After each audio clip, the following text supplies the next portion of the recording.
Welcome to another edition of Wings Weekly. Jay Klein Connect here, along with head coach Scott Langer.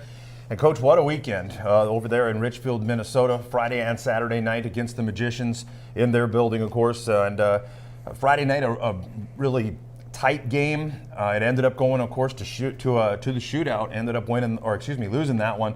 But you gained the point, and with Bismarck's loss, that brought you to just 1 point to clinching a playoff spot. The boys overall, I thought, played pretty well. Maybe a few flat spots in some parts of that game. But what are your thoughts on that loss on Friday night there in Richfield?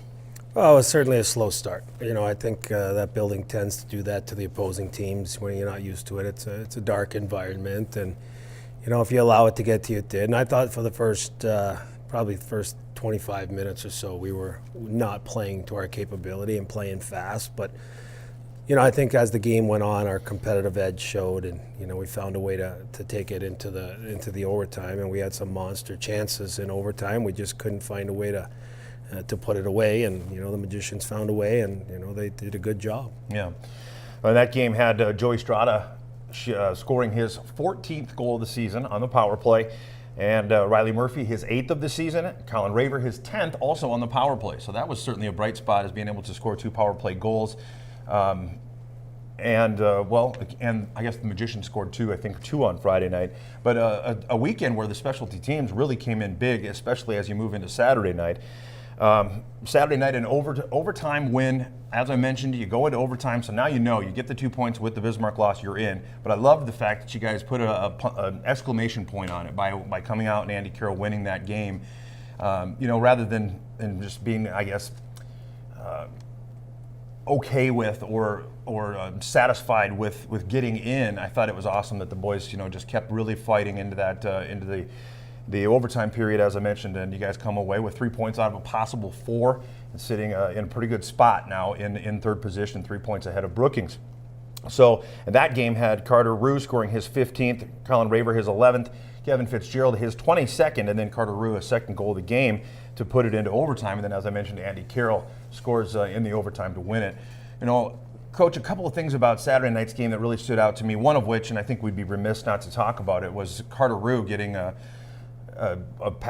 goal stick to the face and getting split open pretty good on his upper lip. Comes back not even half of a period later, and he's got the fishbowl on, but man, you could just see the determination in his body language when he went out for that first face-off after he got back, and you could just tell that it was like there was no chance he was losing that face-off, and from that point on, he was pretty darn successful at the dot, and then, as I mentioned, scoring the goal to put it into overtime, and that tenacity.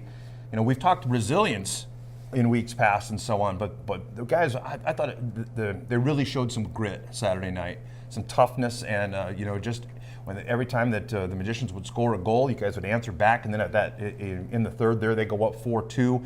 Fitzy makes it 4-3, and that the rest is statistics, I guess, but in the books. But again, I think what this box score, if you will, doesn't show is the determination that they played with. That was really impressive to me. Yeah, and I think it starts there at Carter Rue. I mean, you lose him for almost a half a period, and he gets stitched up. He comes back, and he's extremely determined. He ends up tying the game up to send us into an overtime. But that shows leadership. Yes. You look at our leaders this weekend; they really surfaced. Colin Raver, Tyler Bossert, Rue. Those guys just did a great job stepping up when we needed them. Rue knew. He knew we needed that game one way or another, and he ended up being a big factor in it. For sure. And during that time period he was out, it seemed like we were getting called for penalties every 2 seconds. And I had multiple penalty killers in the box, and I had Rue back getting stitched up. So, we had to play quite shorthanded and hold on at the time. But once Rue came back, and it was definitely a different story. And we got Kevin Fitzgerald does a great job off the face-off, finds a way to put one to the back of the net, gives us the energy we need, and here comes Rue, on the backhand, puts it away, and we get to overtime. Yep. And I thought that was key. And we weren't taking that game to a shootout. There's no way. We learned from our mistakes on Friday night in overtime, and we did exactly what we talked about, and Andy Carroll finds a way. Yeah. And, we were motivated. That team motivated us. Standing down the hallway, if you heard some of the stuff coming from that group, it's it's almost comical, yet it's very motivating. And our guys took to it, and we weren't letting that second point slip away that night.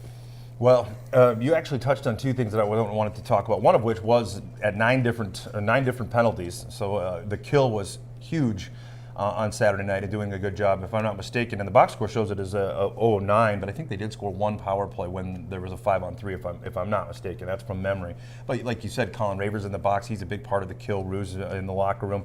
And a lot of the guys that stepped up and were able to kill off those penalties, that was a big part. But it's got to be a little bit frustrating to be sitting those penalties, I would imagine, though, too. Well, you know what? I'll be the first one to tell you when we deserve some. We definitely take some penalties that don't do anything to help us win. I could see if we're taking someone with us and it's helping us win a hockey game, but Saturday night or Friday night, we took some penalties that really hurt us. Mm-hmm. On Friday, I was a little confused. I usually try to get a handle on it as the coach, but it definitely wasn't going two ways, and that gets frustrating, and your team gets frustrated. And I thought our guys did a real good job of just maintaining their mental part of the game, because it's so easy in a game like that to be distracted and feeling like, it doesn't matter what we do. We're not going to win this game. They had the complete different mental path, and that's awesome. Yeah. There's going to be some stuff when we hit the playoffs that can affect us mentally, but I really feel like our guys are mentally strong enough to handle it. Well, and like you said, that when you have that feeling that the deck is stacked against you, it is kind of a me against the world mentality that it takes to be able to bounce back, and the guys definitely played with that. You mentioned again, the coming out of the same tunnel where two teams are facing each other as they walk out, and there's plenty of of off ice chirping going on, let alone on ice. I thought the guys did a really good job of taking care of that within the rules. Granted, we talked about penalties and so on, and but they didn't, they're without dropping the gloves and without somebody end up getting suspended for a hit or something like that. They did a good job of winning faceoffs and good clean hits, finishing checks, things like that. That I thought it was a real mature way for them to be able to answer back some of that taunting and some of that chirping that was going on.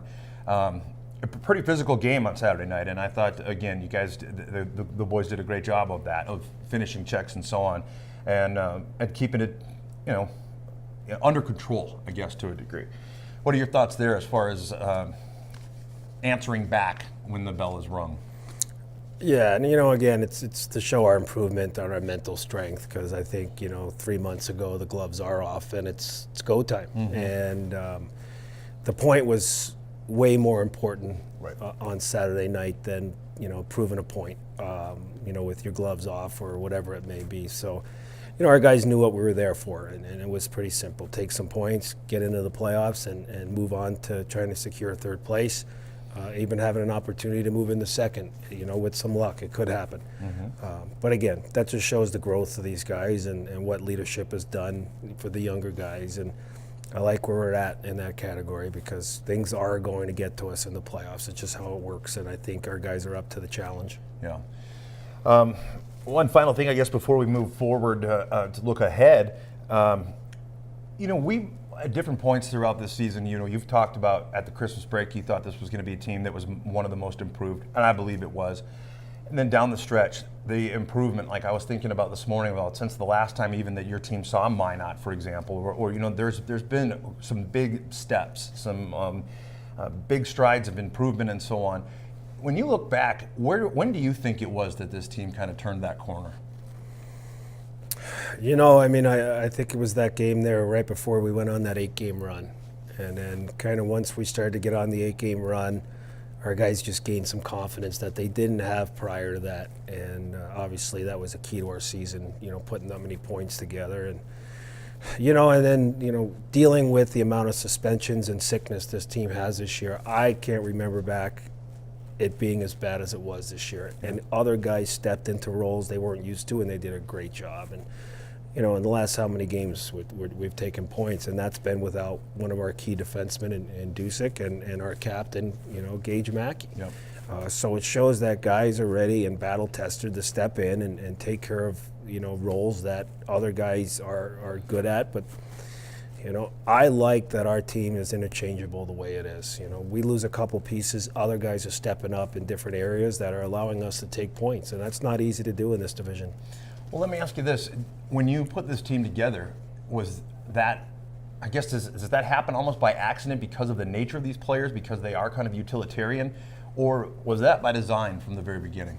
No, you know what, when we seek our players, we do quite a bit of research, and we want the players that possess that kind of character, that they know that, hey, you know, the buddy next to me is down and out. I got to find a way to play for him, and we have those guys in this dressing room, and as a coach, it makes you really proud. Yeah. And it shows the ability of our scouting staff with, you know, Kyle Zagata, Steve Jennings, David Mitchell, Tom Kelly. Those guys just, you know, they work endlessly to find the right players, and it's the wing player. Right. You know, there's a lot of talented kids out there, but it takes a unique player to be able to slide into this locker room, and they've identified it, and they do an outstanding job. The Wings way. Well, tell you what, we'll look forward to what's coming up this coming weekend, and of course, maybe a little look at what the playoff scenario will bring to here coming up right after this.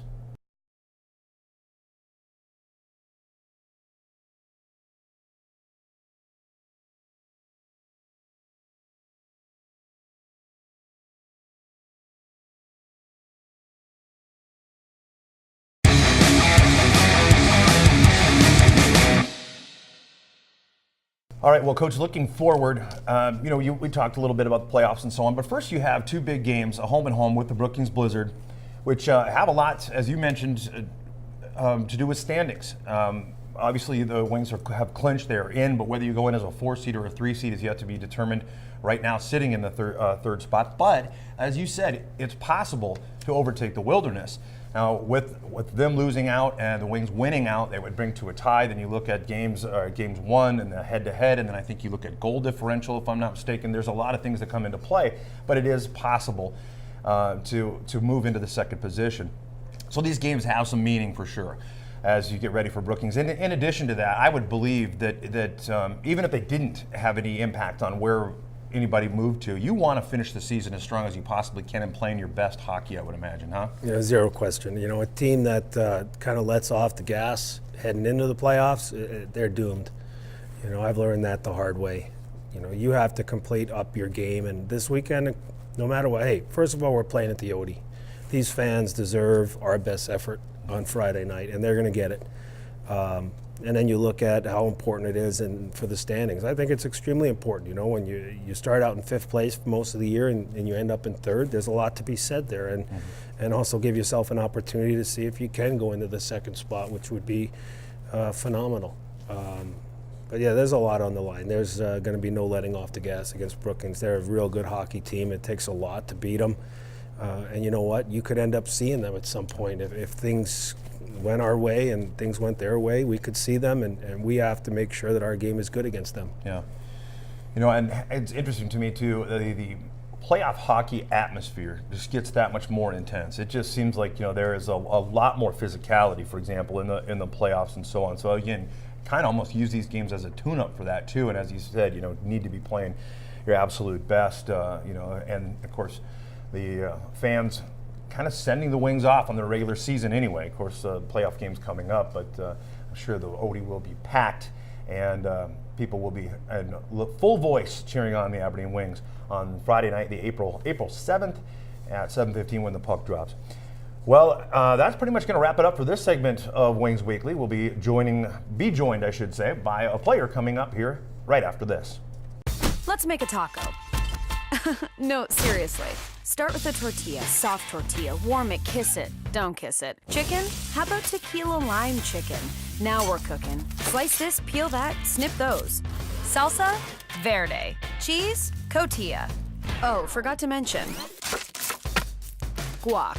That's better. See, anyone can make a taco, but we're not anyone. We're Qdoba, and these are knockout tacos. Qdoba Mexican Eats. Choose flavor.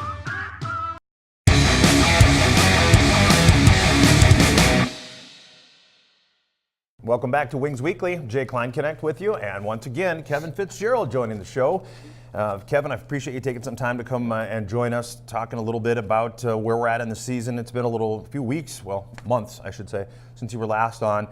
And again, kind of short notice too, so I appreciate you saying, hey, I'll do it. Yeah, no. But a lot has happened since the last time we talked, and it not only for the team, but you personally, with committing to St. Cloud and the experience and growth that this team has come together with. I talked with Coach Langer in the first segment about at what point he thought this team really kind of turned the corner, if you will.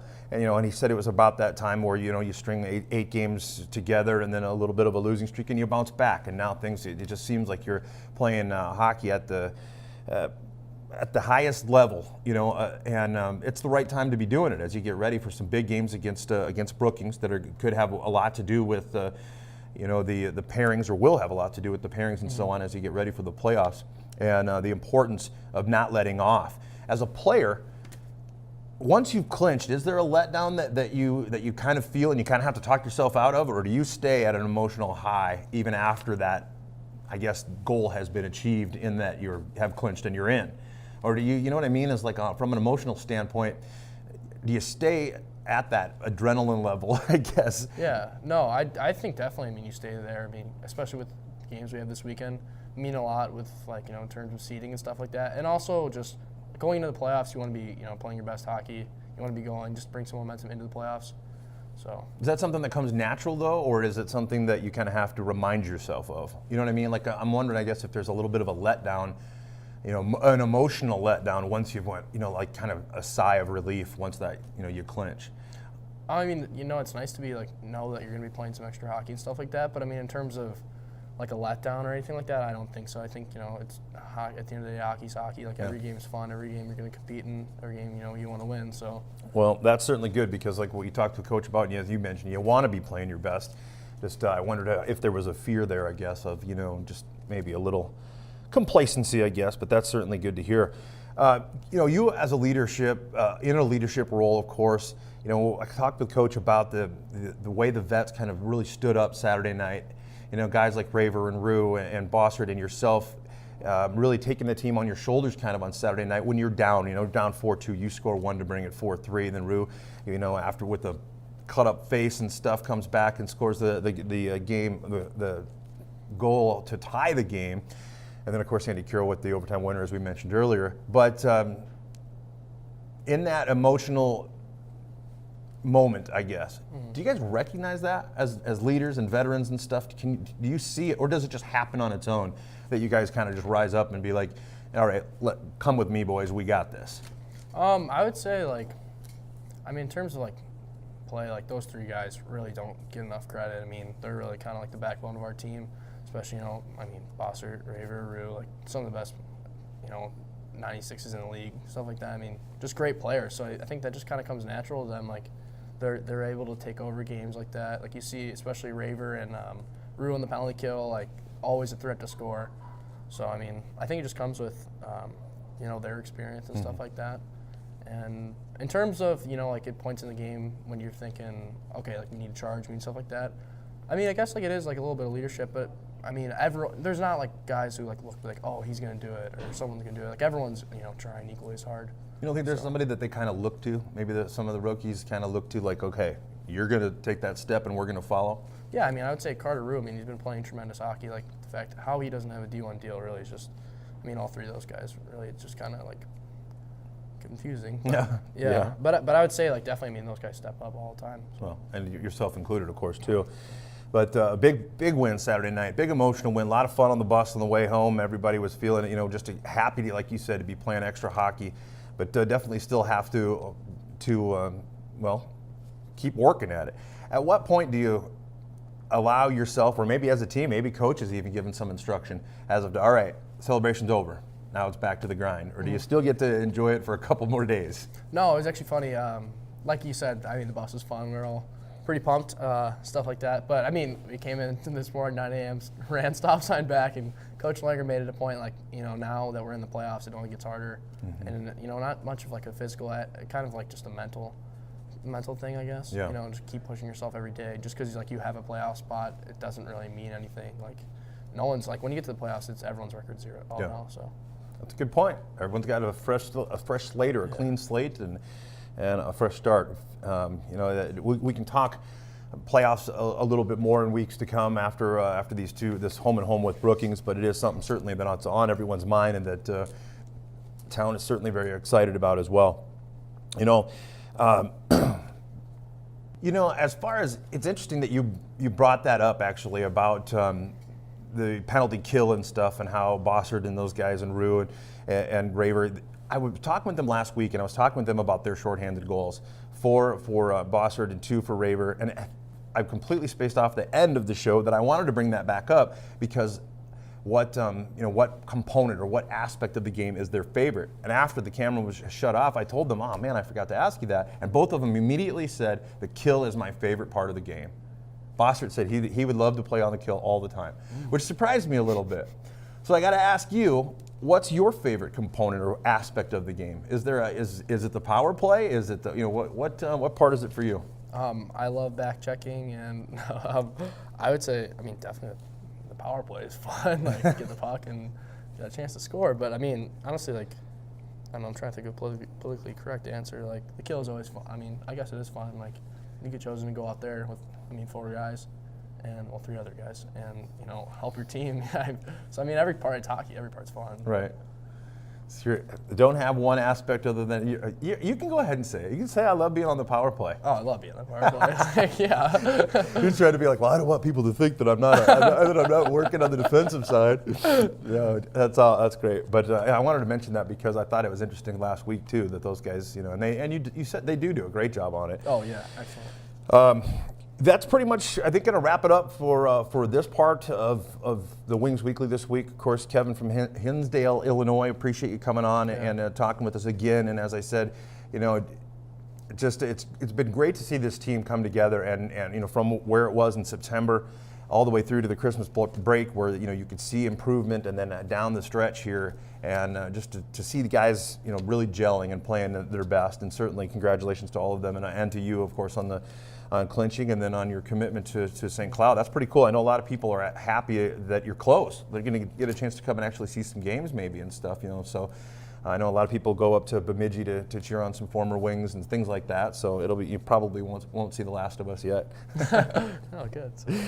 All right. Well, folks, remember, coming up on Friday night, April 7th, against the Brookings Blizzard, regular season home finale, the Military Appreciation Night, all active veterans will receive free admission at the door, active and veterans, that is. Skate with the Wings after the game. And then Saturday, April 8th at Brookings. Watch the game at Buffalo Wings and Rings in Aberdeen or on hockeytv.com. Listen on 94.1 The Rock, hubcityradio.com, or at the Hub City Radio app. Look for the more information on the playoffs at aberdeenwings.com. So that coming up, home and home with the Brookings Blizzard. And big games coming up. So, and of course, you want to remember, folks, tomorrow night, the first annual awards banquet will be held for the Aberdeen Wings. So lots going on this week. Final home game of the regular season coming up Friday night. Puck drop at 7:15. Hope to see you all out here. Once again, thanks to Kevin Fitzgerald. That will wrap it up for this week's Wings Weekly.